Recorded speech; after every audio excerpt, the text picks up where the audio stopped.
Hey everybody, Thomas Joseph here with another Kitchen Conundrums for you.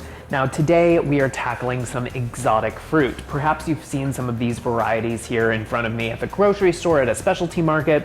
And today, you know what, I thought I'd go through some of them and we'll do a little new segment called WTF, What's That Fruit? So today I'm going to start with one of my favorite fruits, and that is a passion fruit. Now, these are widely available in the United States. You might have seen them in your grocery store, but you're like, what is this wrinkly thing, and what am I supposed to do with it? Now, there are several varieties out there. There are some that are like this, smaller, very purple, even some that have a darker, more black, purplish hue to the skin or the husk here. There are other varieties that are lighter in color as well. There's even a variety, I think, that's native to Hawaii that is yellow in color. But what you're really looking for when you buy passion fruit is this wrinkly guy like I have here. That means that the fruit is going to be ripe. Our passion fruits here, these grow on vines, and they actually get their names from the flower that they produce. They produce one of the most unique flowers in the world. Inside, it might be a little spooky, you guys, but if you cut these in half, inside what you're gonna see is a lot of seeds and this really bright orange colored pulpy juice. And that's really what is edible here. Not necessarily the seeds, but the pulp inside. And it's quite sour, it's quite acidic. It actually has a high amount of citric acid in it, and this makes it a perfect ingredient to use or to substitute in recipes that call for lemon juice or lime juice. You could make a wonderful passion fruit curd, would be fantastic. What you're really looking for, and you can do this, you can separate the seeds or you can eat them. Sometimes I crunch on them, but the flavor is super fragrant and flavorful and really tart. It really is a wonderful new fruit that you can really experiment with. Now, another one of my favorite tropical fruits is this guy here, and this is a lychee. Lychees are fantastic. They've been pretty trendy in the United States in a lot of Asian restaurants where you can find a lychee martini. They do come canned in syrup, so if you can't find the fresh fruit, you can always find the canned version. And what you're looking for with the lychee is a nice bright red skin on the fruit, and they shouldn't be too firm. They should, again, kind of give way with a little bit of pressure here, you can see. And what you need to do is you need to peel away this outer husk or this outer skin. Now, inside, whoops, wow, look at all that juice. Inside here, you're going to find the actual fruit. And on the inside of the fruit is a large pit that is inedible. But what you should see once you peel is a nice bright white flesh. And this flesh is kind of similar to a peeled grape, that same texture, but the flavor is much more tropical and bright.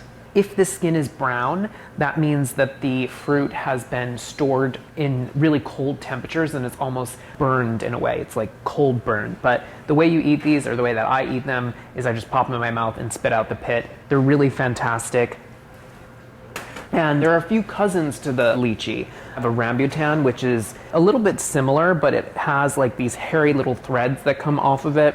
It looks a little creepy, but the fruit is very flavorful, really floral and tropical in flavor, and they grow in trees, so they are a tree fruit. Now, another fruit that you might have seen and you're like, whoa, what is this? Is this even a fruit? What is this? This is a dragon fruit, and this fruit is indigenous, I believe, to the Americas. It's grown on cactus-like plants, so it grows in very dry, arid environments. And what you want to do, you want to make sure that you find a variety that has a bright, nice exterior to it. It should be bright red like this. The texture, it should be firm, but again, a slight give to the fruit when you apply pressure is good. And the inside of a dragon fruit can be a few different colors. Now, the most common color I would say is white. There are varieties that are a really dark red magenta color, and there are others that are a little bit more blushy, but this is what a dragon fruit looks like on the inside. It almost looks like a radish with a bunch of black sesame seeds in it, but this sweet flesh is really great just kind of eaten like this. You can put this on a nice fruit platter. I'm just going to scoop it out with a spoon. It almost has the texture of kiwi. You know how kiwi has those little seeds in there? So it's very similar to that. Slightly acidic, but really sweet. Fantastic. Again, eaten by itself raw. I wouldn't really recommend cooking this, but if you find it in your supermarket, give it a try. It's a really nice addition to your fruit salad or your fruit plate.